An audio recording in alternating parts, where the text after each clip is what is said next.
Salam Xatirə xanım, xoş gördük sizi. Neçə ildir dövlət xəstəxanasında fəaliyyət göstərirdiniz? Salam, hər vaxtınız xeyir olsun. Mən dövlət müəssisəsində 28 ildir tibb bacısı fəaliyyətində işləmişəm Ay maşallah. və işimi də çox sevmişəm. İşimin həqiqi əsl mənasında peşəkar olmuşam. Bildiyim qədərilə siz artıq dövlət müəssisəsində fəaliyyət göstərmirsiniz və öz şəxsi istəyinizlə ərizə yazaraq işdən ayrılmısınız.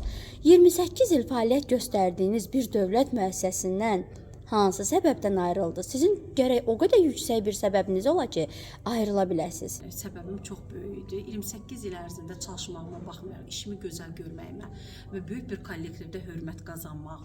Lakin dövlət müəssisəsində insanlara tibb bacısı olsam da bir dəfə nə təltifnamə, nə təbrik, nə bir dəyər, nə bir xoş söz eşitmədik. Yalnız orada təzyiq var. Yəni bilsələr işi lap əla görsən də belə bu 28 ildə mən heç nə görmədim.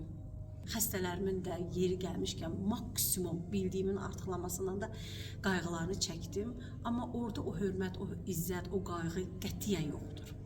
Yəni dəyər yoxdur. Amma azad sahibkar kimi fəaliyyət göstərərək həyatımı bu neçə ildə böyük bir dəyişkənlik eləyə bildim.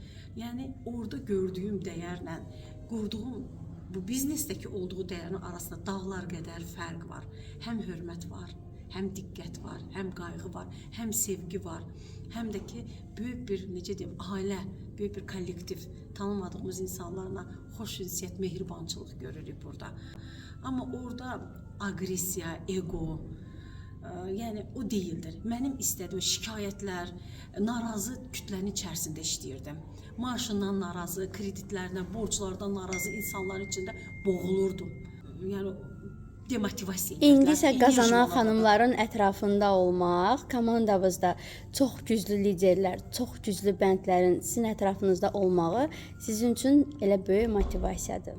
Bəli, mən indi isə tam fərqli bir formatda, yəni mənim artıq özüm təsdiqlənmiş bir rütbədəyəm və böyük bir kütlə, böyük bir komandam var. Onlarla bu illər ərzində xəstəxanada işləyə paralel bu biznesimi qurmuşam.